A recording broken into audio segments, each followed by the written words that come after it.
Tev tas ir jādzird. Sveiki, mani sauc Niks. Lai gan mācos Rēzeknē, pats esmu no Aglonas. Un es mīlu savu dzimto ciematu, jo tur ir viss nepieciešamais. Skolas, veikali, muzeji, kultūra un, protams, brīnišķīga baznīca.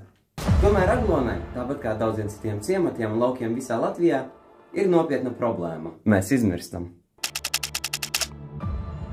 Saskaņā ar Preļu novada pašvaldības datiem Aglonas pagastā deklarēti 1539 iedzīvotāji, kad 2015. gadā tur bija vietni vairāk. Un šie skaitļi pat neattēlo īsto situāciju, tā kā daudzi no iedzīvotājiem faktiski dzīvo citur. Kāpēc tā notiek? Jaunieši dodas studēt un strādāt lielākās pilsētās, daudz izvēlas sezonālu darbu ārzemēs, dzimstība ir zema un, protams, dabiska mirstība. Mēs visi to zinām. Bet ko dara mūsu valsts, lai to mainītu? Administratīvi teritoriālā reforma tikai samazināja pieejamos resursus un vairs nepārstāv tālo lauku intereses. Skolu slēgšana piespiež ģimenēm pārcelties uz pilsētām. Maksas receptes apgrūtina dzīvi tiem, kuri cenšas izdzīvot laukos.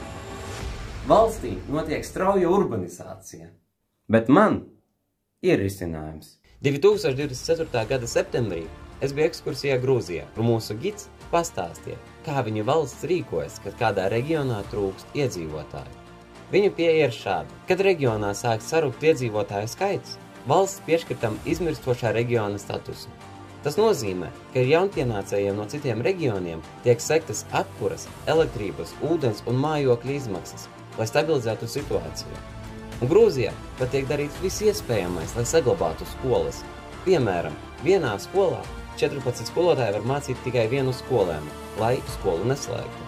Es uzskatu, ka Latvijā un citās Austrum Eiropas valstīs ir jāievieš līdzīga sistēma, jo tikai tā mēs varam veicināt jaunu ģimeņu izveidi, cīnīties ar katastrofāli zemo dzimstību Eiropā un attīstīt visus reģionus. Tā mēs varam nodrošināt, ka mūsu bērniem būs vieta, kur dzīvot, mums pensijā vecumdienās un vecākajai paudzei iespēja apmeklēt veikalus, pastus un poliklīnikas, nepametot savus ciemus.